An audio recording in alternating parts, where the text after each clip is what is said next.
Good morning everybody and welcome back to another custom set showcase here on the channel, where today I have something very special for you. We've done CMF series on the channel, all very serious with accurate picks from across the Zelda franchise, but like last summer I handed it over to you guys and opened the floor to any suggestions for Zelda characters you'd like to see as minifigures, and well, you guys delivered. And today I am here to showcase EX0010, the custom fan choice minifigure series based off Legend of Zelda, and we have everything here from final bosses from games all the way up to basically memes of characters, and there are 22 to take a look at, all suggested by you guys and all drawn. And yeah, this was a crazy one to do just because some of these picks were strange to say the least. Some of them not very minifigure like. I feel like I've learned a lot, and obviously because we're turning them into minifigures, there has to be some design compromises. So while I realise that all of you are probably going to suggest 10 different things I could have done differently or more accessories they could have had, bear in mind that this is a CMF series after all, and I just tried my best, and 22 figures is a lot to do, and it's been a very busy year for us. But we're not going to wait any longer. Let's get on straight into taking a look at this CMF series and take a look at our 22 characters. And yeah, just bear in mind that I've had to make some compromises where possible. It's been a really interesting decision process. Everyone could have done these differently, and let's get started.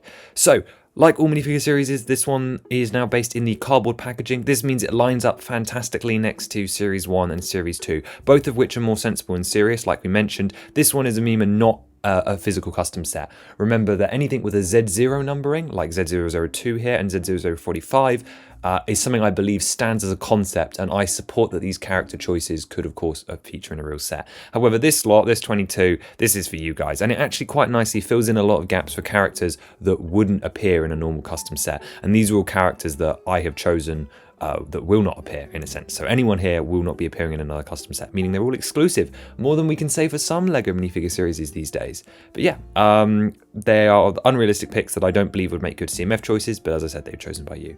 So of course, with 22 to get a look at, let's take a look at all of them, and then we'll come back to this packaging at the end.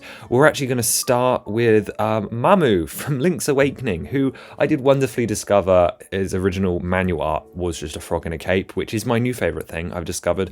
But anyway, he is here with short legs because he's very stubby and his legs aren't really weird. A lot of these are anthropomorphic. Anthropomorphic characters don't particularly suit minifigures very well. But anyway, he has a normal torso with a custom molded head, some very, very simple printing, and of course a cloth cape for his like sort of neck attachment, which yes, you could argue could be Storm's piece as well, but I chose just to go around as a neck cape here. So that fits under the molded head, and then he's holding his accessory, which is a frog representing the frog song, which of course is what he teaches you in Link's Awakening. And yes, it is a coincidence that this of course is a Mario villain as well, from Wart, but this is of course based off the DX appearance, so specifically in the Switch version of Link's Awakening rather than the original. Keeping with the amphibian theme, our second figure of today is Gecko from Majora's Mask, most commonly known of course for riding this turtle, although he does have a giant bubble in the Great Bay Temple. His figure here is using mid-legs in orange. He's got a simple torso printing and some black splotches on his arms, as these are CMF, so I can go all out with the printing. And he has another brand new molded head which recreates his likeness, of course the big difference being that I didn't keep all of the frills along his back to make that a stronger piece of plastic and a slightly more realistic, if we could say any of this is realistic. And for an accessory, I chose to give him his turtle. Now, this piece isn't perfect for this, but it is an existing mold, which I think is a good starting point. If this was a real CMF, this would probably be a custom mold, but I like the challenge of adapting existing pieces a lot of the time, and while I can't do that for a lot of these molded heads, it was something I could do for this turtle. So he is here with some dark orange shell, sand green body, and some silly looking eyes. I do wish I had the mouth because he's so silly looking, but yeah, I think this is a fitting accessory. The only other real option here that could have worked would have been the frog, his frog form when he's nice and part of Don Garrow's choir, but I like this. It's something different and something I quite enjoy, so it was a fun inclusion to get basically a 23rd character in here in the form of the unnamed snapping turtle. Speaking of reusing existing parts instead of creating new molds, here we have an example of both, with the Great Moblin from the Oracle games, who of course is based off this very, very basic sprite, but I've taken some inspiration not only from that, but also from his artwork version as well. The crown is a new mold that attaches to a normal minifigure stud. I think crowns are something we've really only got very few styles of, and I'd like to see some new dual molded ones coming through that aren't with hair. So this is attaching to the normal Pigsy headpiece, which I chose to use deliberately, other than making a new one which would be more accurate, to keep it consistent with the moblins we just introduced for the Echoes of Wisdom, which represent the classic pixelated moblins. Plus this hairpiece and headpiece, I should say, already exists and it looks fantastic. The rest of the character has some simple green arms. Again, a lot of these older characters are actually quite simple and don't need too much printing, but he's got some toe printing and then the big print of his like gem and armor that goes across his chest. But yeah, I like him a fair bit, although I do think he's a little too green for my taste, but there isn't really a better color. Maybe sand green would have been a better choice, but I went off the sprite for the coloring in the end. Either way, third figure, another green one. Let's move on. Next up, we have Morshu. Bombs, rope, lamp oil, I've got it. I think I butchered the line, but he is here. I actually went backwards and forwards with his hat specifically because his hat is actually a fedora, but the fedora, or the Lego fedora anyway, looked stupid on him. So I chose to give him the Robin cap to represent the more 2D aesthetic, and because it lets me put the plume in, which has been recolored here into lavender. So I hope you guys appreciate the fact that thought did go into making those compromises. He is holding his bombs and a sack full of those rupees, which he requires, and then has some simple torso printing and actually plain dark green legs, which is unusual for a CMF these days, but it actually fits the character. I'm not going to give him wrinkle printing when he doesn't need it. Save that budget for elsewhere. But yeah, another classic figure. He's using the same bomb design from the official set, but the only reason I'm allowing myself to do that, rather than keeping to my rule of not being influenced by the official sets, is because this is a like sort of Elseworld what if scenario. It's an EX set, so it doesn't really matter. Our fifth figure then is Princess Styler from Triforce Heroes. Who could have expected that Princess Styler would not be appearing in a set? You'll notice that Lady Maud is absent, so that's a little hint to what's coming in the future. Anyway, she is here using the wider dress piece, which I'm loving. I've used it twice in this series, and I think it works so well for these poofy dresses. I've never had a chance to use it before in the Zelda CSS, so here it is. The colouring for her was weird because almost every official image you look at has different shades. I chose to go with a sand blue and then a pink to white tone, which actually matches her in-game model more closely, along with a dark red for the upper dress. However, her hair was more inspired by this render here, keeping it in yellow rather than like light yellow, and she has a pink flower in her hair, which actually makes use of an existing hole in this mold, so nothing major there. Her accessory is actually the mirror from the cutscene where she looks at herself and she sees the ugly version. I did want to include like a second head, but it would have basically been a second new figure, and it wouldn't have made much sense. So yeah, she's looking at her unfashionable bodysuit in this lovely pink mirror, which I think is so funny as well. Next figure then is the Garrow Master from Majora's Mask. There was only really one way I could do this. I wasn't going to make a brand new torso for him, so the best way to do it was to basically make a poncho that sits over the neck, covers up all of the torso, and then just hold the swords out to the side, which gets the job done, although I do think it's probably one of the weaker ones in this series. The head mold is of course brand new.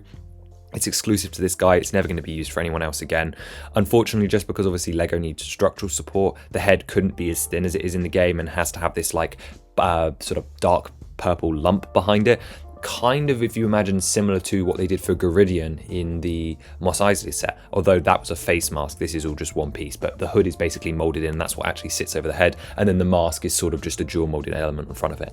And then he's got these smaller Ninjago blades on there and no fire. I did tempt the idea of using one of the elemental sword effects, which actually has like the fire on it, but in the end I just settled for gold and keeping it simple. And yeah, he is mostly sold off by this cloth piece, which looks really janky here. But anyway, you guys wanted him included, so here he is. This is my interpretation of him. Another really weird one that got suggested was Ghost Rauru. Transparent minifigures are obviously a big thing for the Star Wars community, and I had to be careful here because obviously not every element can be printed in transparent. So we have the transparent arms, the transparent legs, but not a transparent torso, contrary to what you might be seeing here.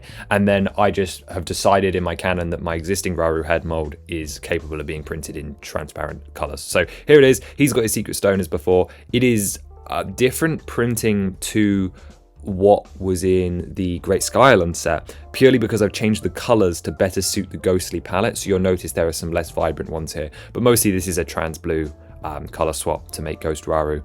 This is the closest trans blue color that exists. I did toy with the darker blue, but we went for this one. Ideally, we'd like a transparent teal, which would be great for Zonai in general, actually. But yeah, it doesn't really exist as the shade. He is here, Ghost Rauru. Didn't think I'd ever be doing this one. Okay, potentially one of the best figures in the series, or at least the funniest. We have CDI Link up next. And this was surprisingly difficult because turning the CDI art style into a figure while still capturing that cursed nature was actually really difficult without just, say, printing the CDI face onto a minifigure, which isn't realistic. And I realize obviously this series isn't realistic, but I wanted to still stick within the confines of what would make sense. So I basically contorted his face into like this smirk and how his eyebrows are all raised and he looks way too too happy. So that's just his default expression. And I chose to do the one where he's sort of biting his lip with his teeth, or his alternate expression, which you can see here, which also looks just as ridiculous. His hand is up as if he's going, "Excuse me, princess," or if he's going up to do the little giggle expression, which was another alternate facial expression I did toy with. But I'm so glad I finally got to do him. There's no way he was ever making it into a set, so thank you for making this happen, I guess. It's another Link variant. After Z0100, which I know you guys haven't seen yet, we've now got 70 different unique Links that I've drawn over the last 5 years, which is an insane number to have drawn this one guy. But yeah, let's add CDI to the collection. By the time we get through all of the CSS, I think we will have had almost every incarnation of Link possible. Speaking of, our next figure is actually another Link. This one is, of course, the statue from Majora's Mask. Yeah, I know why you guys suggested this. This is Ben. He is reusing a lot of existing parts. The arms, I went backwards and forwards on, as well as concluding the pedestal, but I thought because he's going to be on a minifigure stand, it really doesn't matter. I chose to change the skin tone. Originally I had him in flesh tones, but I chose to change it to tan. One, so it didn't look like he wasn't wearing trousers, but two, to sort of accentuate that wooden feature. Maybe I should have added some wooden lines to him as well. But he's got the same hair mold that we've used for a lot of the Links in the custom set, so that's a reuse here, no new parts. And I chose to go for the shark arms to represent sort of his arms at his side. I think this would have been better if I just used normal minifigure arms, but I wanted to use something different so that it looked less like a figure and more like a statue. But this kind of feels like a misdirect. So instead it kind of looks like he has really long sleeves on, which partially adds to the creepiness of it. And once again, it's such a creepy facial expression because it doesn't look like a minifigure, so translating it to a minifigure was actually really difficult. But it is what it is. And he's got short legs. He's designed to be basically as immobile as possible. And I did bring the neckline just onto the torso just a little bit, just to make him look less like a green blob. But yeah, you guys wanted Ben. Here's Ben. I'm not doing the other 3 statues, and hopefully he doesn't haunt you at night. Back to normal figures though, we have everyone's favourite OC from Hyrule Warriors, Volga, the Dragon Knight, who, just why? Do we really love Ocarina that much? Why did they make this guy? Anyway, besides my points for Volga, his design is really, really cool. We've got a brand new head mold for him here, which is in sort of the flat silver colour. He's actually got the Minotaur molar ram horns that have been used on all kinds of cows stuck into the side in that gunmetal colour. This is stuff we use for the Phantom and of course already exists in real life.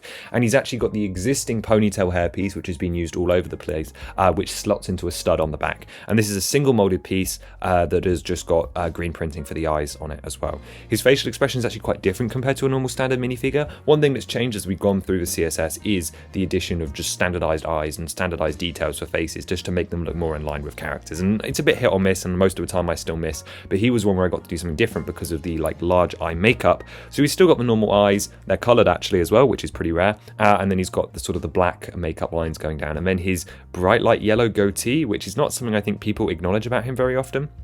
Using an existing armor piece rather than a new one. I chose the one that most looked like dragon frills. I think ideally this would be a new piece, but we've already got one here, so again, trying to limit it because it's a 22 figure series. He's got his spear that he twirls around and is all cool with, and then just basic arm, side of leg and torso printing, lots of gold highlights. Again, trying to balance out the different shades of red because you've only really got 2 or 3 reds to play with. I could have used the new reddish orange, of course, but again, compromises are made to try and sort of color block him as best as possible to make him as recognizable as possible. I'm glad I got to draw him. He may be a really weird idea, but again, he was never going to happen in a custom set, so I'm glad that I got to put him in the CSS because he's a lot of fun and probably one of the highlights of the series for me.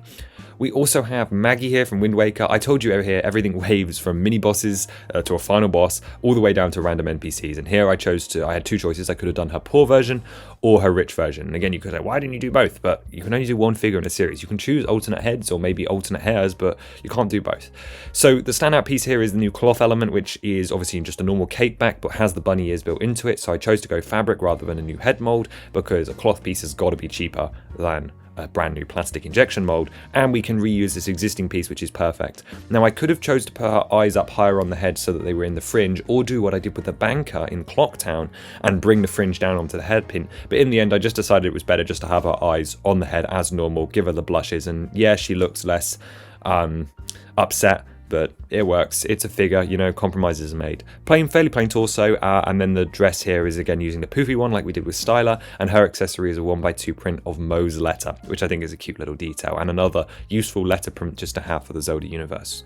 Moving back to Link for a second, there are 5 Links in this series, if you count them the way I do, and we have the Mystic Armor from Tears of the Kingdom, one of the very few Tears of the Kingdom armor sets I did not get to turn into a custom set, the other one being the Miner's outfit. But this was another great one, mostly because it got another chance to include the Blue Pea, which appeared in Z076, the Secret Cave Discovery, but also just for fun. Now, originally I was going to print the design of the sort of tunic over the top. However, in the end, I decided it'd be better off as a cloth element. So again, this is another poncho, very similar to sort of Tatooine Luke, which comes down here and is in aqua and sand blue. Again, color balancing this one was hard because again, there are very few blues that fit similarly on the tone, even though we've got about 6 Lego blues, but I think it works just as well. And of course, he's got a new molded headpiece, which has a mini peg attachment, because instead of molding these really fragile antennas, I decided just to use the existing reindeer piece. And I think that's smart part usage. So that's an existing piece just recolored. And then the head mold, of course, is brand new and is just dual molded with the white and the gold in the eyes actually, and then the blue headbands are actually printed on because it will have to be slightly rubberized because the hairpiece is obviously quite long around the back, which you can't see here.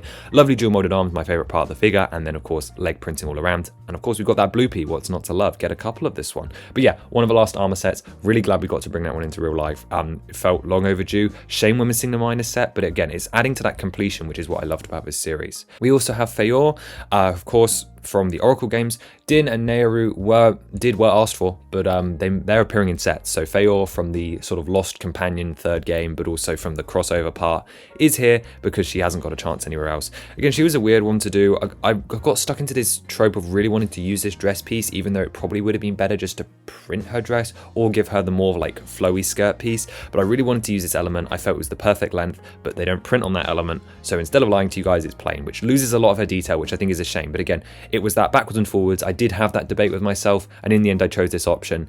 Probably worked out for the worst, but hey ho, not every CMF is perfect, and I think it is all about that interpretation and how you guys could do it differently. She's got another cheery facial expression and a beautiful recolor of an existing hairpiece that works perfectly for her. Simple arm printing, mostly because otherwise this figure's pretty plain, so I think we've got the budget to do it. And I didn't give her accessory because these days CMFs sometimes aren't coming with accessories, and I think that is weird.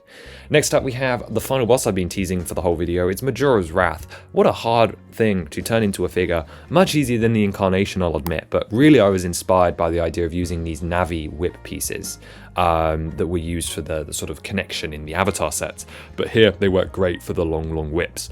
The torso is incredibly detailed, lots and lots of lines going on. Again, some design simplification and clarity for color, because obviously the color palette in LEGO is limited, but you don't need to hear me keep going on. We've got that really basic turn-up shoulder piece here in highlighter yellow, and then a new molded head, which is just a new mold that has attachment point in the side for the cattle horns. Again, I want to use existing pieces where possible, so brand new molded head that is dual molded in white and coral, and then is printed everything else over the top. So this would be a really intricate piece, and I think probably really quite difficult for them to do, but it is the final boss in the final form. And yes, we've had Majora's Mask before, but here we go, Majora's Wrath, another one that would never have made it into a custom set, because what is that going to turn into as a model? Who knows?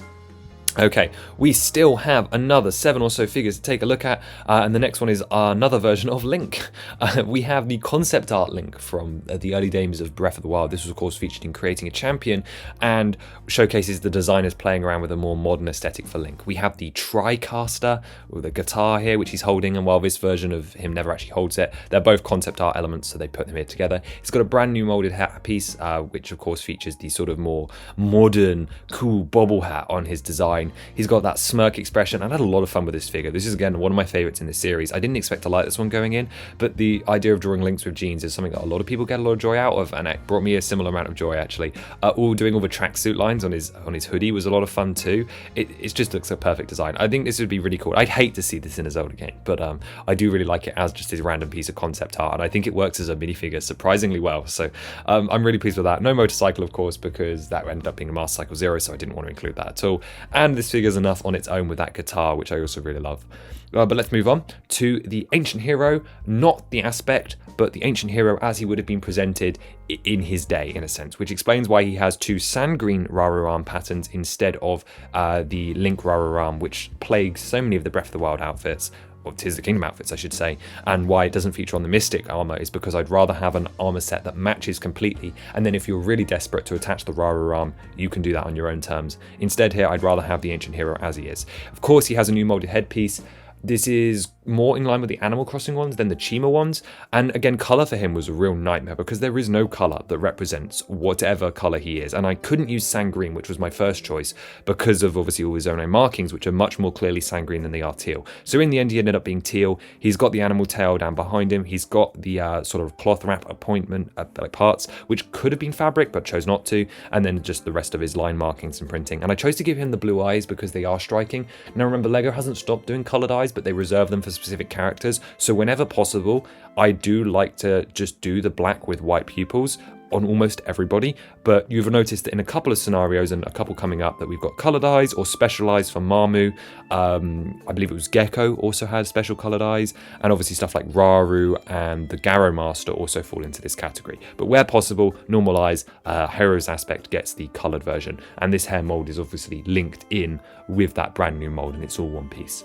Okay, we have a Skyward Sword representation here, as somebody suggested Dreadfuse. We've already done Skirvo in Series 2, so it kind of feels fitting to have his counterpart. This was never going to have a set, so this was another fun one to do. Specifically because I've already done Skirvo, it was nice to sort of mix the designs together, keep some elements like the belt buckle here, but also work out what I was doing the first time, because he should have had a peg leg. Anyway, this one has a peg leg in gold, the same printing for the sort of shorts, a similar design face, but on the Series 2 version of Skirvo, I actually was not yet using official LEGO color palettes, so I ended up using a half white, half grey. It's sort of like a light white grey color for the face, which obviously doesn't exist, so I had to make a compromise here. I chose to do the face in white rather than grey because it added more contrast, so it just worked out better, even though I know everyone's just going to say it should have been grey. And the hair piece is actually new, so this is obviously inspired by the classic crown, but that part can't be dual molded, so this is a dual molded one between dark blue and grey with the gold printed on for the crown. I'm sick of these crowns sort of not being as detailed as the rest of the figures, so I thought it's better to make a new part. This could be used by other themes. Yes, it's got the hair around it,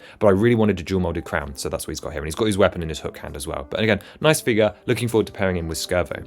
We have the Rivazora here. Again, it's really weird that these ones never were going to show up in a custom set. I guess it's just because it would have been a new head mold, but they are the Link Between Worlds Rivazora. I know they've just made their obviously bigger debut in Echoes of Wisdom, but you'll notice from the frill colouring that this is very much the Link Between Worlds version, but with the newer eyes from Echoes of Wisdom, just to make him as cute as possible, and I love him. He's got plain mid-legs because we don't print on mid-legs. We've got the sort of belly pattern on the torso, and then just his lovely little head mold. I love this guy. He's so cute. I'm so glad I got to do him. Another favourite from the series for sure, despite being super, super simple. And an army builder too, always great. We have Maple from the Oracle games. When researching her, it was interesting because you've got Maple and then Syrup, who is older, and I probably should have chosen to do Irene instead from Link Between Worlds, but Maple was what was requested, so here she is. We got her broom using the newer broom element, and of course just a bar. Normal witch's hat in the end. I was going to use the one with hair underneath, but it didn't quite fit her hairstyle, so I thought like omitting the hair was probably the best choice. She's got her makeup around her face as well as the blushes, and then just really simple torso printing going into a dress. It's quite a simple figure really, but again, it was on the list, so we did it. I could have chosen to give her the Postman mail bag, but yeah, some of these things just get printed instead, and it just, I think, makes more sense here. So that's why she doesn't have the bag. Again, I did consider it. I just wanted to do the print instead. Next up, we have a Zelda figure that really should be in a custom set. Don't know what happened here, but we have Link Between Worlds Zelda, who is of course obviously famous for being in Smash. She has an accessory of a 2x3 tile, which has her portrait version on. Funnily enough, this portrait will be appearing in Z0100, so that's quite funny. But anyway, she was never going to appear in a custom set, so she is here. She should have a cape, and her crown is missing. Dunno. I really don't know. You try drawing 22 figures. I'll fix on the community tab in the next couple of weeks. She's got dual molded arms with a bit of gold printing at the top, but otherwise it's fairly simple. We've got the pink tabard, the belt, and then the white dress print. She looks alright. She's using the Rivendell hairpiece. Probably the wrong choice, but again, we've got limited elf earpieces, and I really wanted the elf ears on her for some reason because they are quite prominent. And yeah, people would love this for being in Smash. This one's probably one of the few that would actually cope at being in a real CMF series. I almost feel like the only other candidates for that we've seen so far, well, one's coming up, but would be the Rivazora. I don't know, if I did Skirvo, then Dreadfuse, but he's less well known. The Mystic Armor, and maybe Volga? I don't know. Anyway, we've got two figures left. First up is Midna in her human form. This was a highly requested one. This one was requested 3 or 4 times. She's got a dress with printing. I tried to replicate a minifigure leg underneath the dress so that it was kind of more accurate in that regard, but she's got like the blue skin printing. You could argue that this should have been a cloth element for her skirt, but I wanted just to keep it simple. And I actually kind of like the 2D effect on minifigures for some reason. I don't know. And we're trending away from cloth as is. It's very rare that we see waist capes anymore, so I didn't want to do that here. And actually, I'm not sure you could even do it with the dress piece. But again, we've covered up just a little bit more. She's got her black arms with these sort of twilight markings on, and then she basically has a brand new hood piece. It might as well be a hood because her hair comes down in front of it, and then of course you've got like the actual hood element on the top. She's got a cape which is actually slightly skewed to one side. It's more similar to the Min Ban Han Solo cape, layered with blue on the inside and then of course black on the outside. But I really like this figure. It came out well. We've now got both versions of Midna that are consistent, so that's another great pairing to have. And again, she was never going to come in a set because she's featured in one cutscene at the end, so she's very perfect for a CMF series. But Midna got the actual spot in Series 1. And then our last figure for the day is Lana from Hyrule Warriors, pairing well with Volga. She was another requested one. We didn't do Sia, but we're doing Lana instead. And then we've got the normal arm printing. She's once again got an asymmetrical cape, which is coming over one shoulder, brand new hair mold, and then a book in dark red to represent her spell tone, which of course is key to her, the way her character plays. We've got white legs here, just with some basic printing on it. And I like that this character brings a bit of a splash of blue. It's really the only vibrant blue character in the series, and a series that's really dominated by green. And then we've got the pastel blues of the Mystic Armor and Raru, and then the teal greeny blues of the Ancient Hero. So she just really stands out in this series, amongst a lot of purple and green, which I really like, and adds to the group shot, because I think that's one thing that the group shot, now moving back to that, suffers from, is there's just too many green characters.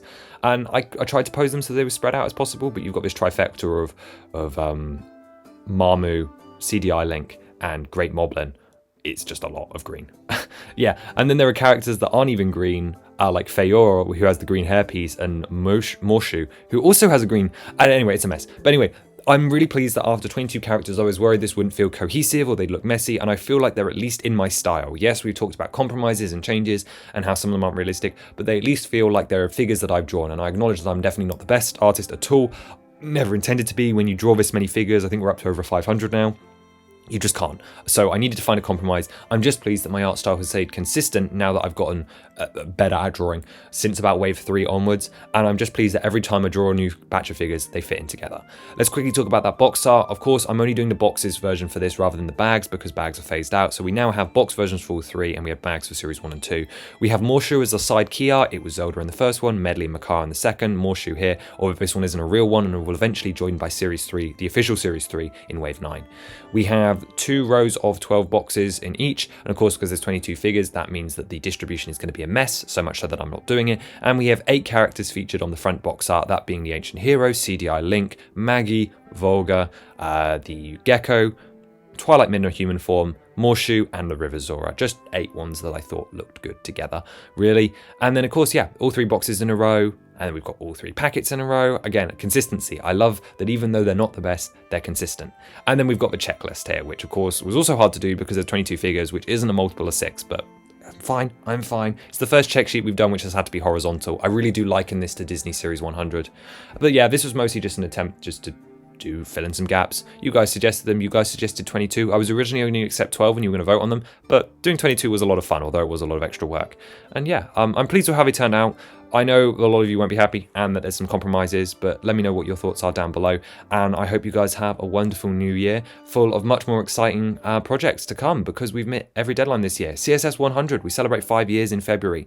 And just as a reminder, if anyone's still here, if you're looking for a little art project to do, we are remastering the Series 1 minifigures here on the channel. If you would like to do a go at drawing them, feel free, pick a figure from what's on the screen, what's not grayed out, and have a go drawing and send it to me at octane.thermoplastic@gmail.com, and it will be featured in our 5-year video back in February. But yeah, thank you guys for submitting all these, and I hope you enjoyed, and have a wonderful rest of your day. Bye bye.